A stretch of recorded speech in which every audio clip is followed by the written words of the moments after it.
Alright, what's up, guys? It's, K-Rod here. I'm back with another good video for today. So, Teofimo Lopez is out here capping again. So, basically, Teofimo Lopez had a one-on-one, discussion, interview with, a very cringy YouTuber by the name of ES News, Ellie Seckback, reporting that idiot. But let me just make it clear, Ellie Seckback, he's not the type of guy to be actually reporting off of real boxing topics and actually, be consistent in the boxing world for the hardcore fans. He just pleases casuals with what casuals demand for him to do. So, whenever there's something about Canelo and everyone wants to know about it, Ellie will just make those horrible, skits of Canelo being like the greatest fighter ever in the world, knowing that he's not, and Canelo, he's basically, saving face for him not to fight the best. And it's really weird because as a news reporter, or even like a boxing analyst, you should be asking these types of questions that people don't want to ask in news media to fighters. Of, why aren't you fighting this guy? Why aren't you going after that guy? Why are you taking it this, why are you taking this route instead of that route? And I think what Ellie fails to do is that he fails to ask tough questions to a lot of prominent boxing athletes or former athletes. The problem is that when it comes to, the younger up and coming echelon fighters, those types of people never get as much pressure. Well, I mean, not everyone. I mean, Ellie, he does a pretty decent job with asking questions to Devin and Ryan. But when it comes to like guys like Tio or maybe even Canelo, which I know he doesn't talk with Canelo like that, but for those people, he doesn't even go that far to ask them difficult questions that most people don't want to hear and they don't want to answer themselves. So for Teofimo specifically, when it came to him and Devin Haney, Teofimo said that he's gonna fight Devin Haney if the money is right, because he said to Ellie that if he doesn't get this George Kambosos fight made, then George Kambosos will be out of the picture for now, and he will go after Devin Haney. But he said that he'll only fight Devin Haney if Devin Haney doesn't price himself out. Now, here's my criticism towards that. Teofimo is not a high-paid athlete. He's only gotten paid $1.25 million when he fought Vasyl Lomachenko in his last fight, which he wants to claim himself to be the A-side now that you beat Lomachenko, which, let me just talk about the A-side, B-side for a split second. The A-side, B-side is who has the bigger draw, who brings in the most money as a name. And we can see that with Devin Haney. Devin Haney's last performance with Yuriorkis Gamboa, Devin Haney made about a good $5 million against Gamboa. People don't want to talk about this. They don't want to acknowledge that Devin Haney, he's also a big name as well, or he already is, but the media just don't want to credit him. But why is Tio saying that he's the A-side when you've only had a big premier fight with Lomachenko? And I'd probably say Richard Comey, but Richard Comey, he's not really too much of a marketability influence, which I'm sorry to even say that, because Richard Comey, he's a very good fighter, and I'm not I'm not disregarding anything he does. He's a very good talented fighter. But the thing with Teofimo is that he thinks that with getting these big wins, he deserves to be on the A side because he's just Teofimo. He has the with the better and stronger resume. Well, clearly that's not really true. Your only two good fights were against Kome and Loma. But the thing is that Tio thinks that he is not obligated to fight the best. So he's going to make the biggest excuses to not challenge the best and make the worst arguments against why these people can't fight him. Which basically means he's a bitch. He's a female. And I'm going to make it clear that there's a reason why people call him Teofimo, because he's acting like a female. Let me ask you something. Let's switch over to women's boxing. Have we ever seen any girls duck from other fighters? Well, maybe aside from... I don't even know. I can't really think of any women that actually duck from other fighters. Like, I can name three women that are all in it. Yeah, all in it for the smoke. I'll choose Clarissa Shields, Senicia Estrada, and who's the other girl? Man, not too many names, but maybe Amanda Serrano. Those are three fighters that I have a lot of respect for. I love them. Great women. But you don't ever hear from those three people that they're ducking anyone. They're always fighting, like the best competition out there. But the issue is that does the media ever slam them when they're not getting the best opponents? And the answer is no. Like, when people talk about Clarissa Shields, about, is she the greatest woman of all time, the quote, I don't think so. I don't think Clarissa is the greatest woman of all time because there's not enough opponents to put on her resume to say that she is the greatest woman of all time. And I'm only saying that because Clarissa, she has a very good skill set. Let's not get it twisted. She can box. She has a defensive mindset, which she knows how to handle pressure when pressure is in her favor. But when it comes to a person that has like a Mike Tyson style or a style that pressures her, where she's getting hurt and she gets that one shot bang to her and she can't operate, that's a fight that people have not seen yet out of her, of how she handles with getting hurt and getting stunned with really powerful shots, which would cause her to get off balance with her equilibrium, where she's at the possibility of getting knocked down, which we have seen that with Hannah Gabriel. Hannah Gabriel definitely gave her a war, but with a girl just as young as her, to give her that same fight as what Hannah Gabriel did to her, that's a fight that we've never seen out of Clarissa. It seems that most of these fighters are just tailor-made for her style, and she's not able to really go beyond the distance with a woman that gives her a lot of trouble. So that's really what I'm saying about these female fighters.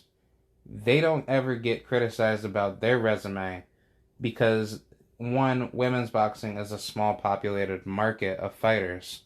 But for men, it's pretty much the other way around, because there's enough fighters for these guys to fight. Teofimo can fight Devin Haney, go for undisputed, and then if you win, lose, or draw, like, I would prefer Devin over Teo, but if Teo were to beat Devin, you can move up to 140, or shit, even move up to 147.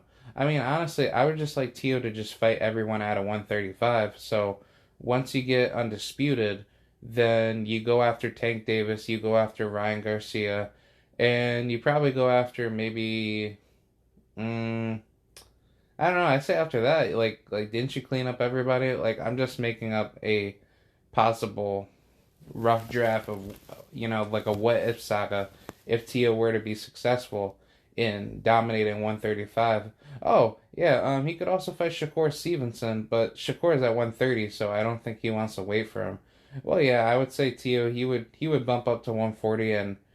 Well, see, 140 doesn't make any sense because there's nobody there at 140, because Josh Taylor and Jose Ramirez, they're going to bump up to 147. So, I mean, if anything, he could definitely go to 140 or stay at 135 to keep challenging bigger names.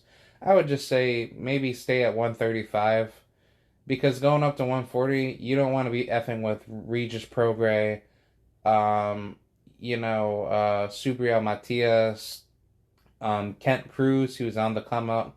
Shout out to my boy Kent Cruz. Um, Whole bunch of fighters that are up there that I don't think Teo is going to last. And I think Teo, he's going to have to adjust to a more quicker style and a more less bulkier framework to not be slowed down with the amount of weight that he has to put on at 140. Even though that 140 may seem like a small weight compared to all the other weights, which is probably starting at 126 at feather.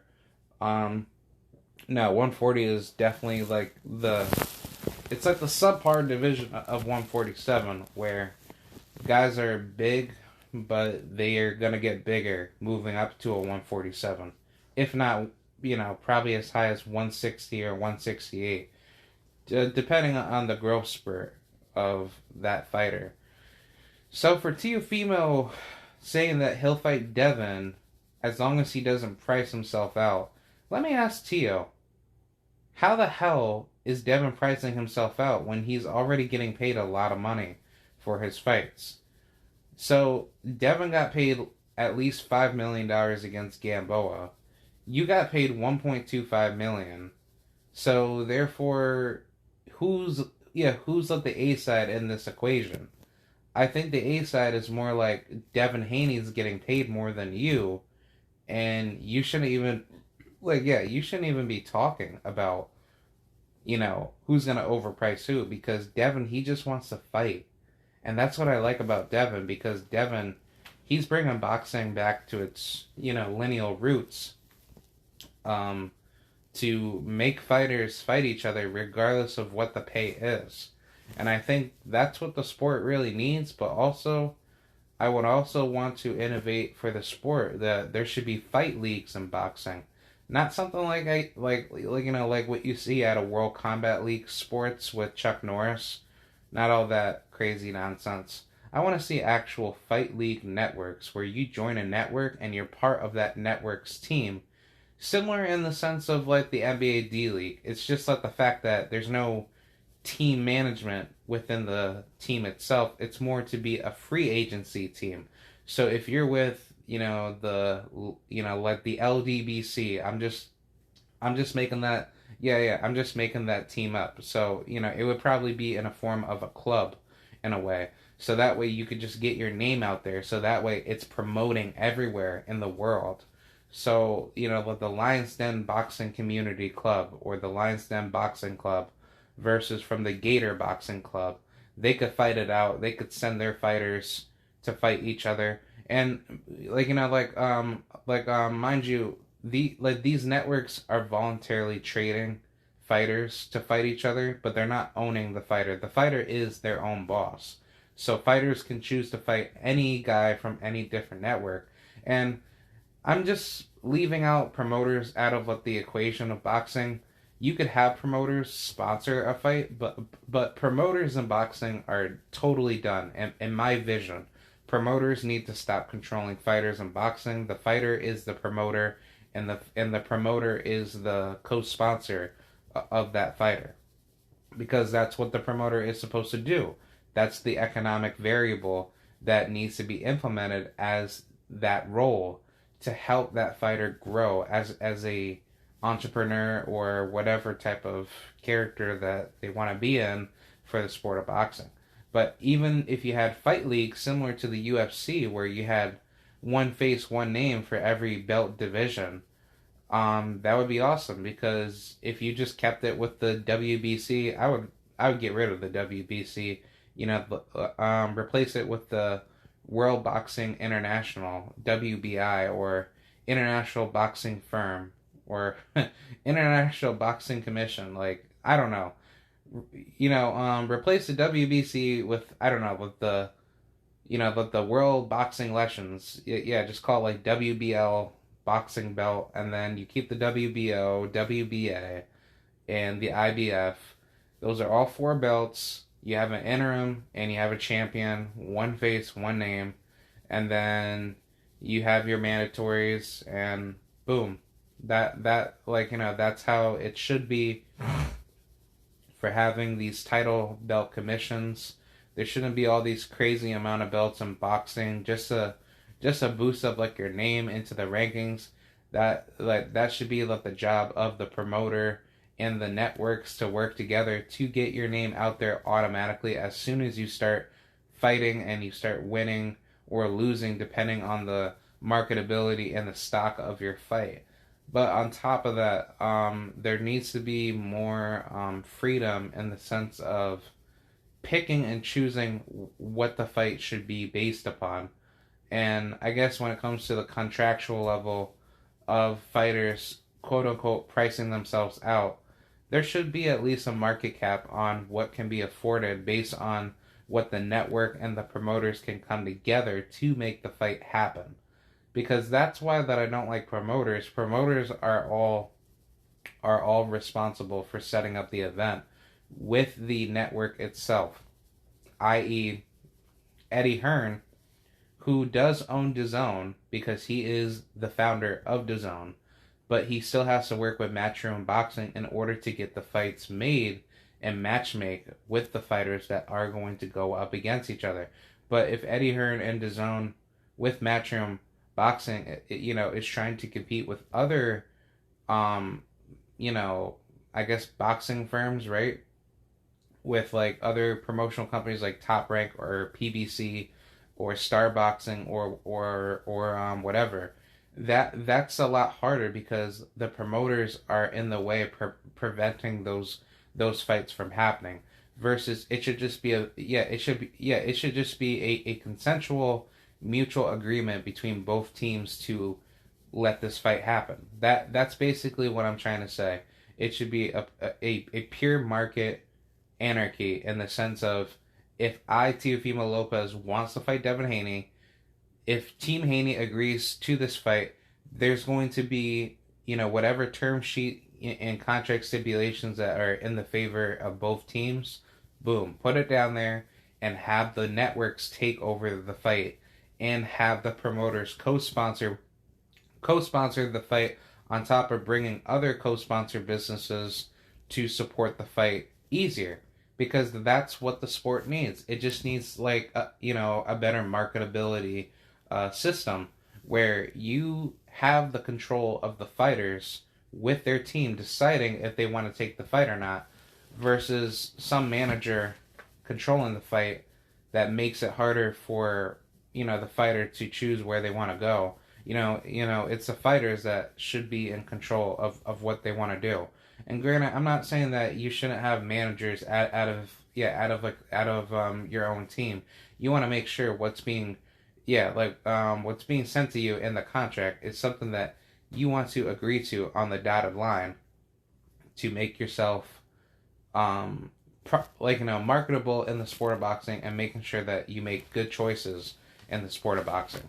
And I'm not even trying to say that there shouldn't be any means of management in the sport of boxing. Yes, there needs to be, but the promoters need to get out of the way and let the big fights happen through the teams and through their own management system of how they roll.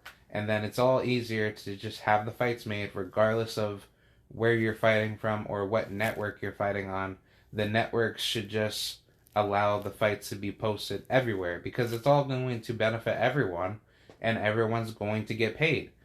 So, unless, either network wants to control, the fight on their end, and maybe that other network wants to control the fights on their end, they could have it set up in a way where they could set up the fight, but the fight's being broadcasted out of both channels that are co-merging with each other, so that way you're still getting the best fight, and you're going to get all the networks together to actually see the fight, and therefore the fight will still be profitable and people will still watch it out of multiple angles. Because if you think about it, well, I don't even know if it's actually a conflict of interest, but if PBC were to make business with Top Rank, I'm just using those two as possible networks, even though Top Rank is a promotional company. But let's just say if Top Rank was a fight league network, and they have their league of rosters, or their roster team or their whole roster of fighters, and they were to fight a PBC fighter, then what Top Rank and PBC can do is that they can set up a I don't know, a contractual agreement to have these fighters fight each other, but the TV time given is shown on both networks at the same time, and therefore whatever the networks agree upon of how the start and end times will be for the fight, then boom, make it happen.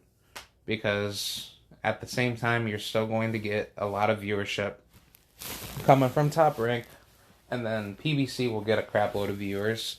So it would actually benefit both parties because you're actually doubling the amount of views that you're receiving, i.e., just having one network post it, and then if people don't like this network because of their technical difficulties of how they're commentating, the fight, then no, people should go over to PBC and just listen to those guys and listen to their point of view. I don't know, but I think that makes perfect sense because it just doesn't make any sense having one TV fight network be linked with a promotional company, and then they have to eat up all that airtime. And then if people don't like hearing what this guy has to say because he's being stupid, then no, you should switch over to a different channel and watch a different fight network, give a better, boxing analysis of that fight. And I'm not trying to be rude, but that's how it should be. Because I've seen other fights on the same night off of different channels on TV that actually have better commentary for what the analyzer or the analyst breaks down for the fight itself. But let's get right to it. Back to Devin Haney and Teofimo Lopez.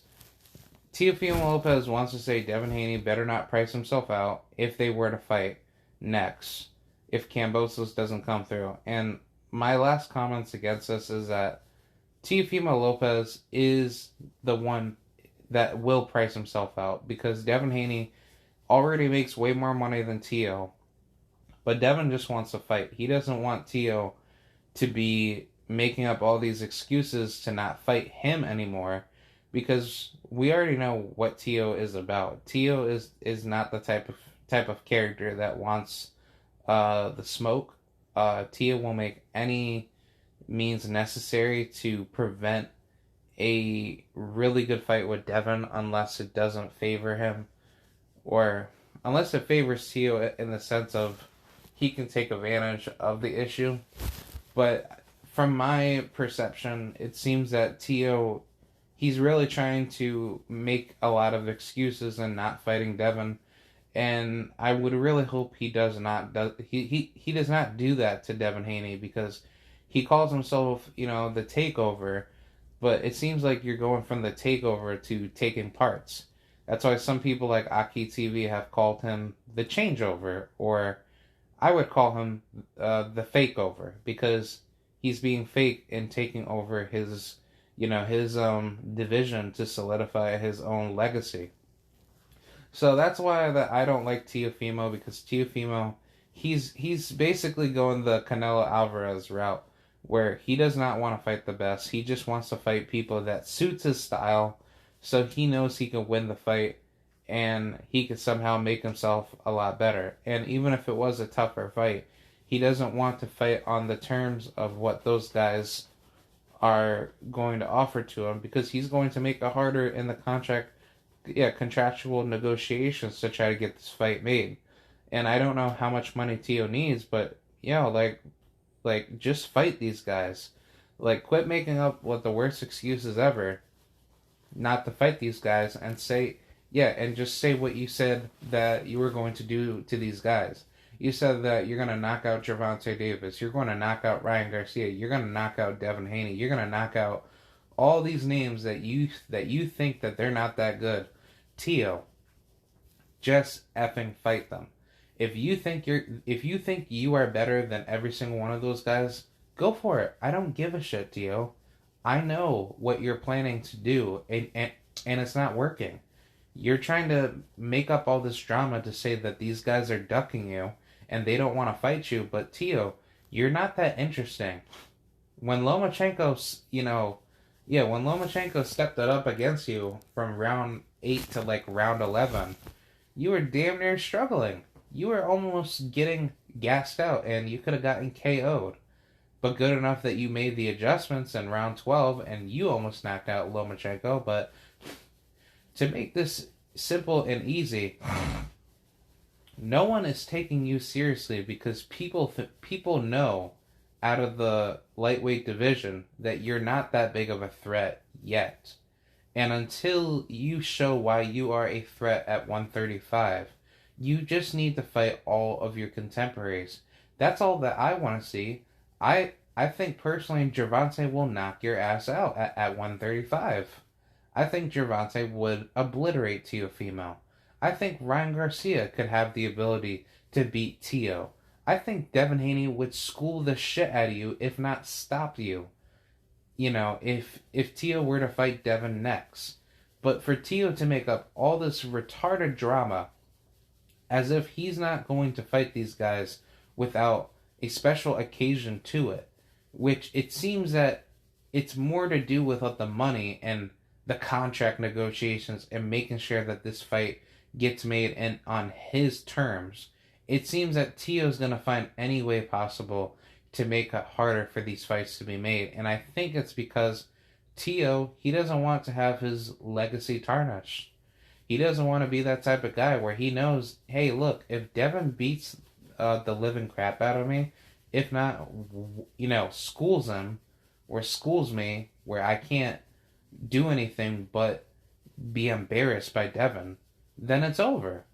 I mean, it's not over, but I mean, Teofimo would be looked down upon as a fraud, and he's not a good fighter. And Devin Haney, he's going to win all those belts, and he's going to be, embarrassing you. So I think the issue is that Teofimo, he doesn't want to have a contemporary like Devin Haney make him into basically mince meat, where he's not able to give Devin a test, and Devin is having another tailor-made fighter in front of him. Which I'm only saying that for the sense that Devin, he's very good, and he's just that type of guy that you can't even tell what he's going to do to you. But it's really weird because didn't Teofimo said that Devin has to wait 3 to 5 years in order to fight him? So the hypocrisy that Teo is playing. It is very clear that Teofimo is afraid of Devin Haney. And Devin Haney, he has that it factor that makes you shook, where you're too scared to look. Oh, shout out to Aki TV. Go subscribe to Aki. He's a beast. But no, Teofimo is just that type of character where he says one thing, but then he backtracks off of it. So therefore, he's making a contradiction of what he said the other day versus today. He's gonna switch up on that story to you. So that's really the biggest issue with Teo. He's not a man of his word, and he doesn't stick with the facts altogether.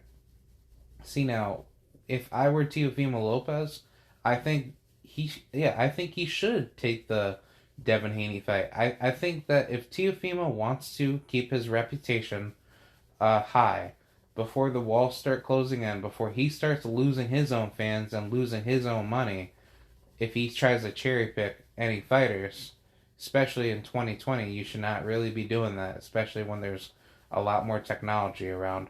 But no, I think Teofimo needs to fight Devin Haney. I truly believe Devin would obliterate Teo, but it still would be a good fight to see because you never know if Teo could actually pull off that win. But I think that if you were to hypothetically beat Devin, go after Gervonta, go after Ryan Garcia, and maybe go after other good fighters that are on the come up, and then after that, move up to 140.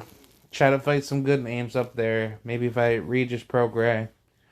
I'm not even sure if AB fights at 140, but if AB's still there, fight AB. And then, oh yeah, definitely fight all the other rising contenders. I know Elvis Rodriguez, he's on the come up. Actually, no, he's actually at 147. I apologize.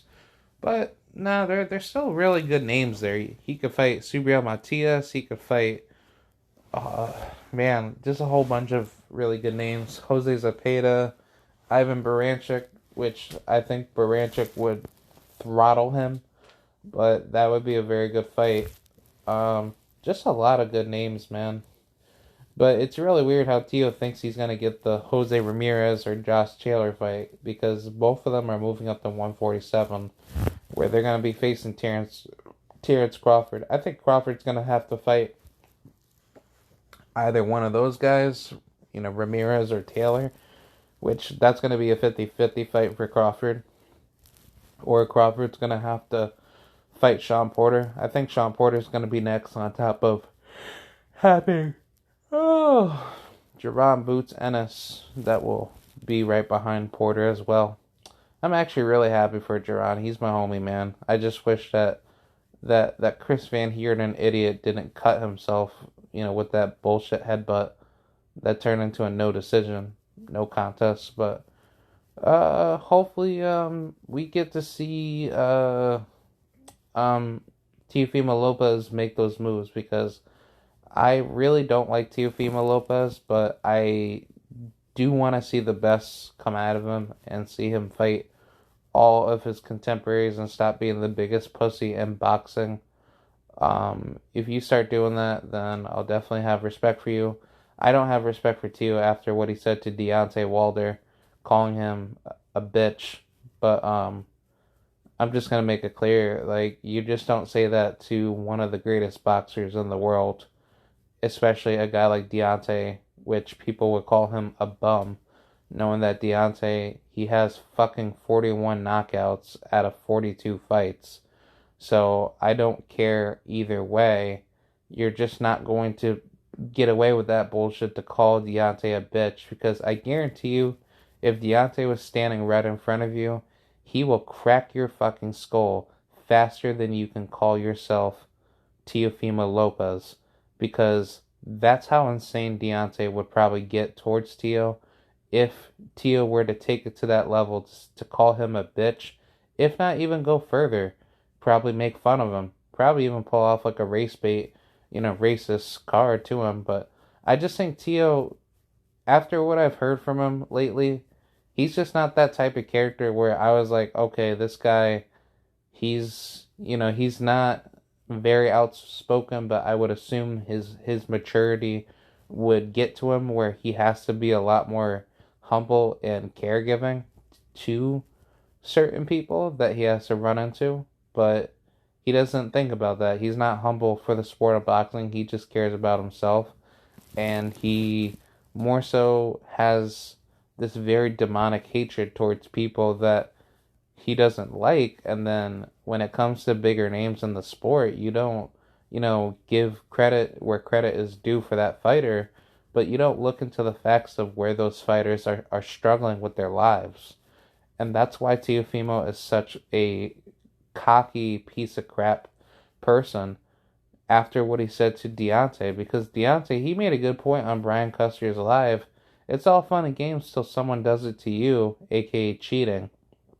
And he said that basically to Tio, like on the show, in a more different fashion, like, you can say all you want about me, but when someone cheats your ass, don't expect me to feel bad for you. That's basically what Deontay was saying. Don't expect anyone to take your word when you are in his position of getting cheated. And I think that's why Tio, he doesn't want to even talk about that because believe it or not, Teofimo Lopez betted on Tyson Fury to beat Deontay Wilder in, I believe, the second fight or the first fight. I think it was both of them. But Teofimo Lopez, he, like, he's just basically the one and the same. I don't want to I don't want to call him a hopeless fighter because I don't really want to put him there, but something tells me he's very close to becoming a hopeless fighter because we are seeing the racial politics come into the sport of boxing very quickly. And if Teofimo Lopez is another one of those fighters that are part of that, political enclave of political protectionism, that's really going to destroy the sport of boxing. And don't be surprised when there's more violence coming out of boxing because people aren't going to call it out, except for me and the other media outlets on YouTube that are consistent with the reporting or just boxing knowledge itself. So, I'm going to keep doing what I have to do. I'm going to keep making these videos. I enjoy talking about them. So yeah, that's basically what I have to say. To hell with Teofimo. You should really say sorry to Walter, and you should really be more humble and start fighting your toughest competition. But either way, that's pretty much my thoughts. Let me know what y'all think in the comment section. And this is Kieran Rodriguez. I'm signing out. Thank you and goodbye.